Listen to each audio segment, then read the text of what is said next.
Dear students, mains के लिए भी साथ साथ पीटी की तैयारी जब आप कर रहे हैं तो मेंस के लिए भी आपको तैयारी करना चाहिए। जो लोग 66वीं की तैयारी कर रहे हैं उनके लिए काफ़ी टाइम है। हालांकि जो 65वीं की तैयारी कर रहे हैं, चूँकि पीटी का रिजल्ट आ गया है, उन्हें मेंस देना है, तो उनके लिए तो एवरीडे एक चुनौती है और मेंस पर उन्हें जमकर काम करना चाहिए। हमारे हिसाब से एक अच्छा नोट्स या तो आपके पास होना चाहिए या फिर आपको नोट्स बनाने का प्रयास करना चाहिए। इन सब की बात होगी इस 2 क्वेश्चंस के बाद जो आज हम लोग डिस्कस करने जा रहे हैं। एक इम्पॉर्टेंट खबर निकल कर ये आ रही है कि केंद्रीय मंत्री ने अभी हाल ही में कल ही अनाउंस किया है कि यूपीएससी पीटी का जो 31 मई को एग्ज़ाम होने वाला था वो डेट बढ़ गया है। अभी 1-2 महीना वैसे भी डिले होगा सभी एग्ज़ाम। अब 3 मई को इस एग्ज़ाम के बारे में घोषणाएं की जाएंगी। अनाउंस अभी यही हुआ है कि यूपीएससी का एग्ज़ाम जो मई महीने में होने वाला था, विशेषकर पीटी 31 मई को, वो डेट बढ़ गया है और इसकी अब नई घोषणा 3 मई को जब लॉकडाउन समाप्त होगा तब की जाएगी। तो आप भी याद रखें, आपने अपने स्टेट्स में जो भी 1-2 महीने में एग्ज़ाम्स होने वाले थे, जैसे ईएसआई का 17 मई को होने वाला था, तो ये सारे एग्ज़ाम्स अब कम से कम 2 महीने के लिए डेफिनेटली बढ़ चुके हैं। ये जो टाइम मिला है ये आपके लिए बहुत बड़ा इंसेंटिव है, इस पर आपको काम करना चाहिए और डीपली सोचना चाहिए। चलिए आगे बढ़ने से पहले उन 2 क्वेश्चंस को देख लेते हैं जो आज हम लोग डिस्कस करने जा रहे हैं और इसके डिटेल्स हम लोग क्वेश्चंस के बाद डिस्कस करेंगे। बहुत सारे लोग बहुत हड़बड़ी में रहते हैं, केवल क्वेश्चन देखना चाहते हैं और इसीलिए सबसे पहले आइए इन 2 क्वेश्चंस को हम लोग डिस्कस करते हैं और तब बातें करेंगे कि इन 2 क्वेश्चंस को कैसे तैयार करना चाहिए। एक अच्छा नोट्स बनाने के लिए किस किस तरह से हमें तैयारी करना चाहिए, कहाँ से कंटेंट इकट्ठा हो सकता है। चलिए आज के जो 2 क्वेश्चंस हैं वो दोनों इंडियन पॉलिटी से हैं, यानी जीएस पेपर 2 में सेक्शन 1 में आपको इंडियन पॉलिटी के 4 क्वेश्चंस दिखाई देंगे, 3 आपको लिखने हैं। इन 2 क्वेश्चंस में जो आज दोनों इंडियन पॉलिटी के हैं, एक क्वेश्चन करंट से भी रिलेटेड है। क्वेश्चन नंबर 2 आज करंट का भी क्वेश्चन बन जाएगा, साथ ही इंडियन पॉलिटी का क्वेश्चन है। तो इंपॉर्टेंट है आज के दोनों ही क्वेश्चंस। पहला क्वेश्चन देखते हैं और फिर उसके हम लोग इंट्रो यानी उसकी भूमिका और फिर उसके निष्कर्ष देखेंगे, ताकि आपको पता चले कि इस तरह का भूमिका और निष्कर्ष बनाया जा सकता है। चलिए आज का पहला क्वेश्चन है मूल अधिकारों से संबंधित। फंडामेंटल राइट आजकल लगातार चर्चा में है। सरकार इस पर अपने हिसाब से कार्य कर रही है और देश के नागरिक इसे अपने हिसाब से अवेल करना चाहते हैं और फिर बीच में सुप्रीम कोर्ट यानी सर्वोच्च न्यायालय अपनी फैसले दे रही है। तो उसी संदर्भ में आज का क्वेश्चन है कि मूल अधिकार क्या है। जीने का अधिकार, निजता का अधिकार और स्वतंत्रता के अधिकार को इसके संवैधानिक उपबंधों और न्यायिक निर्णयों के संदर्भ में समझाइए। यानी कॉन्स्टिट्यूशनल जो प्रोविजंस हैं और फिर जो जुडिशियल रिव्यूज़ हैं उनके कंटेक्स्ट में आपको ये निजता का अधिकार यानी right to privacy, right to life, right to freedom, इसे आपको समझाना है और साथ ही बताना है कि दरअसल फंडामेंटल राइट क्या है, मूल अधिकार या मौलिक अधिकार क्या है। इसका अगर भूमिका हम कहें, इंट्रो, तो इस तरह का बन सकता है।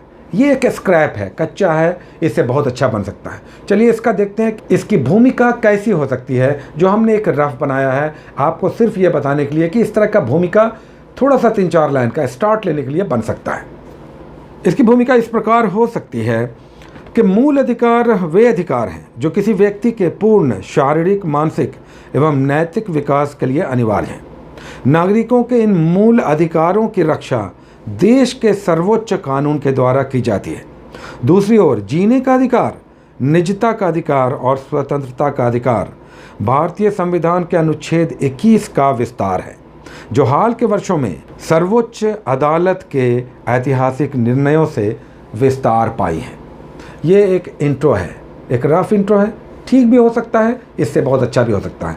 चलिए अब बीच में जब आप मैटर्स डालेंगे, फैक्ट्स डालेंगे इनसे संबंधित, निजता का अधिकार, जीवन का अधिकार, स्वतंत्रता का अधिकार, अब वो फैक्ट्स आपको डालने हैं कॉन्स्टिट्यूशनल प्रोविजंस के कंटेक्स्ट में और सुप्रीम कोर्ट के निर्णयों के संदर्भ में।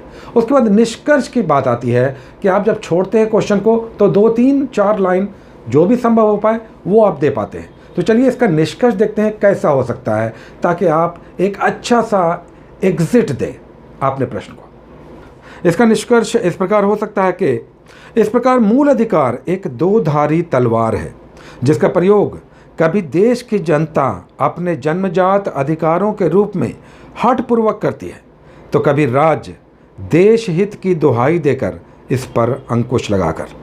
यहीं पर तीसरा पक्ष उभरता है और देश की सर्वोच्च अदालत यह तय करने का प्रयास करती है कि जीवन के मौलिक अधिकार किसी अनुच्छेद विशेष के दायरे में बांधे नहीं जा सकते।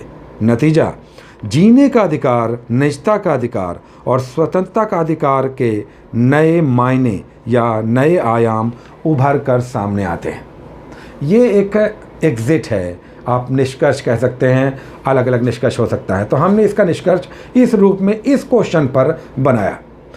आपने इंट्रो देखा, निष्कर्ष देखा, आपको थोड़ा सा आइडिया ज़रूर मिला होगा, थोड़ा सा आपको पता चलेगा कि दरअसल बीच में बॉडी आप कुछ भी डालते हैं जो फैक्ट्स होते हैं क्वेश्चन से संबंधित, लेकिन अच्छा इंट्रो और अच्छा एग्जिट बहुत अच्छा प्रभाव डालता है एग्जामिनर पर। यूपीएससी के एग्ज़ाम में इंट्रो एग्जिट बहुत मायने भी नहीं रखता, आपको डायरेक्ट भी फैक्ट्स पर आ जाना होता है, लेकिन स्टेट पीसीएस में या इवन यूपीएससी में भी छोटा सा इंट्रो या एग्जिट मायने रखता है, क्योंकि अगर लाइनें अच्छी हैं तो मूड बन जाता है। उसी तरह से जैसे आप पढ़ने बैठते हैं तो एक कप चाय पी लेना पसंद करते हैं। तो ये था आज का इस क्वेश्चन का भूमिका यानी इंट्रोडक्शन और एग्जिट यानी निष्कर्ष। अब आप इसके मायने मतलब लगा सकते हैं कि दरअसल एक नोट्स को तैयार करने में क्या क्या निष्कर्ष या भूमिका हो सकती है। बीच में आपको इसके फैक्ट्स डालने हैं। अब मूल अधिकार के बारे में आपको शुरू हो जाना है। एक पैरा मूल अधिकार पर आप लिख कर करके उसके बाद जीवन का अधिकार यानी राइट टू लाइफ, उसका निजता का अधिकार पर बहुत चर्चाएं हुई हैं। आपका मोबाइल के डाटा वगैरह की चोरी जो हो रही है उन सब के संदर्भों में भी, या शादी विवाह, अभी कुछ मल्टी रिलीजन एक मैरिज हुआ था, उस पर निजता का अधिकार पर सुप्रीम कोर्ट ने टिप्पणी की थी, यानी अलग अलग रिलीजन के दो जोड़ों ने शादी कर ली थी। सुप्रीम कोर्ट ने यहाँ पर निजता का अधिकार, उसके बाद मोबाइल, इंटरनेट, उसके डेटा की चोरी, इन सब के संदर्भ में निजता का अधिकार यानी राइट टू प्राइवेसी पर बहुत सुप्रीम कोर्ट की चर्चाएं आई हैं, निर्णय आया है। तो ये हो गया। और फिर स्वतंत्रता का अधिकार, तो बीच में आपको इससे संबंधित सारे फैक्ट्स डालने हैं। चलिए आज का दूसरा क्वेश्चन देख लेते हैं, जो अगेन इंडियन पॉलिटी से संबंधित है, लेकिन ये करंट का बर्निंग टॉपिक है, और ये है नागरिकता संशोधन कानून, जो पहले विधेयक था और कानून बना यानी CAA। चलिए इसे क्वेश्चन को देखते हैं। इसका क्वेश्चन है कि नागरिकता संशोधन कानून क्या है, इसके पक्ष और विपक्ष में अपने तर्क दें। बस सिंपल ये क्वेश्चन है। आपको नागरिकता कानून के सारे पक्ष विपक्ष जान कर करके और इसे लिखना होगा। जब भी क्वेश्चन आएगा, क्वेश्चन इसी तरह का रफली आगे पीछे होगा। हालांकि आप जान लें कि बीपीएससी में अब टेल्स बहुत होते हैं, इसमें ये पूछ वो पूछ, बहुत तरह के इसमें कंटेक्सचुअल टेल्स लगे होते हैं, उसके लिए आपको तैयार रहना है। लेकिन इसका जो मर्म है किसी भी क्वेश्चन का, उसे आपको समझना होगा। इसके डेप्थ को, इसके फैक्ट्स को जब आप समझेंगे तो क्वेश्चंस किसी भी तरह के आएंगे आप उसे डील कर लेंगे। नागरिकता संशोधन कानून काफ़ी चर्चा में रहा है इन दिनों, CAA, और उस पर बहुत सारे विरोध प्रदर्शन वगैरह भी हुए। क्या था इसमें फैक्ट्स और क्या है इसके अंदर या बाहर की सच्चाई, इसी को आपको लिखना है।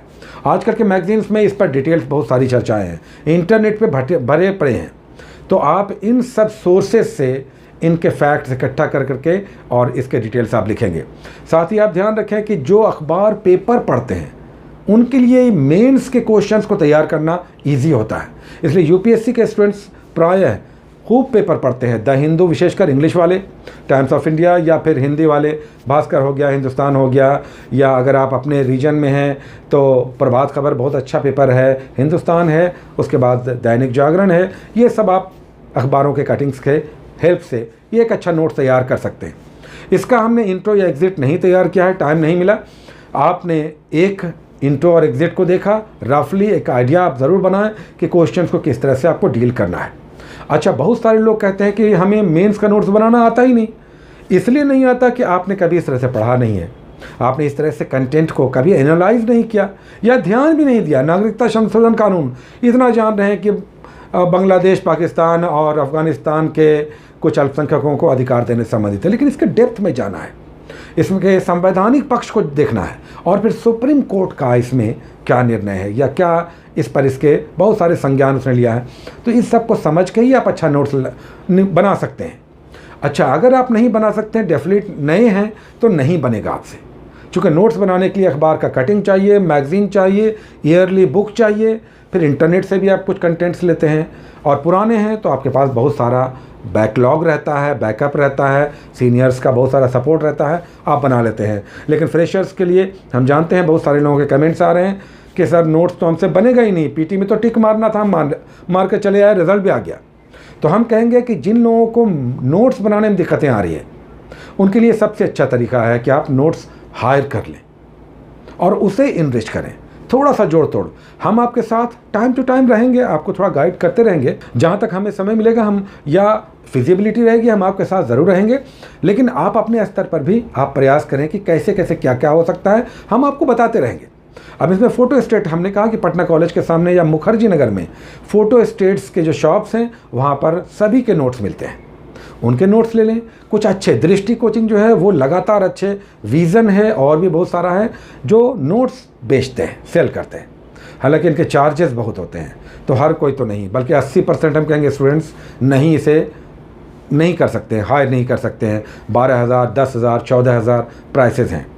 हालांकि इनके नोट्स बहुत अच्छे होते हैं, लेकिन आप याद रखें कि दृष्टि के नोट्स यूपीएससी सेंट्रिक होते हैं, यूपीएससी पॉइंट ऑफ व्यू से होते हैं। बीपीएससी का बहुत सारा मैटर उसमें नहीं मिलेगा। ये मूल अधिकार मिल जाएगा, नागरिकता संशोधन भी मिल जाएगा, लेकिन जो रीजनल बहुत सारे क्वेश्चंस आते हैं वो उसमें नहीं मिलेंगे, क्योंकि बीपीएससी या यूपीपीसीएस के पॉइंट ऑफ व्यू से ये नोट्स नहीं बनाते। इनका सारा नोट्स यूपीएससी के लिए होता है। तो आप ये नोट्स लेकर या तो काट छाट करेंगे तब तैयार करेंगे। तो हम ये कहेंगे कि आप ये सारा मामला बहुत गंभीर है। मेंस के नोट्स को बनाना कोई आसान काम नहीं है। तो या तो आप सीनियर का हेल्प लें या फिर आप इसे हायर कर लें अगर आपके पास किसी भी तरह का सपोर्ट नहीं है। हम अपने स्तर पर ज़रूर आपके साथ आते रहेंगे। हमारे भी संसाधन सीमित हैं और टाइम का भी, आज देखिए थोड़ा बिजी शेड्यूल हो गया, तो कुछ लग रहा था कि हो ही नहीं पाएगा। और फिर आज बीपीएससी का भी एपिसोड आएगा और सब इंस्पेक्टर का भी 2 और एपिसोड बनाने हैं, तो टाइम का क्रंच हो जाता है, बहुत सारे मामले हैं। लेकिन हम कहेंगे कि जब आपके अंदर इच्छा शक्ति जगेगी तो रास्ते भी निकलेंगे। हार नहीं मानना है, रार नहीं ठानना है, आपको उपाय निकालने हैं और उपाय निकलेगा, उपाय निकलता है। आप धीरे धीरे प्रयास करें, लेकिन ये ना सोचें कि हमसे मेंस नहीं होगा। अभी टाइम है, और जब टाइम है तो धीरे धीरे उपाय भी रास्ते निकल सकते हैं। सारे उपायों पर हम लोग क्रमशः चर्चाएं करते रहेंगे, शायद उससे कुछ और रास्ते आपके लिए निकल जाएं। Take care.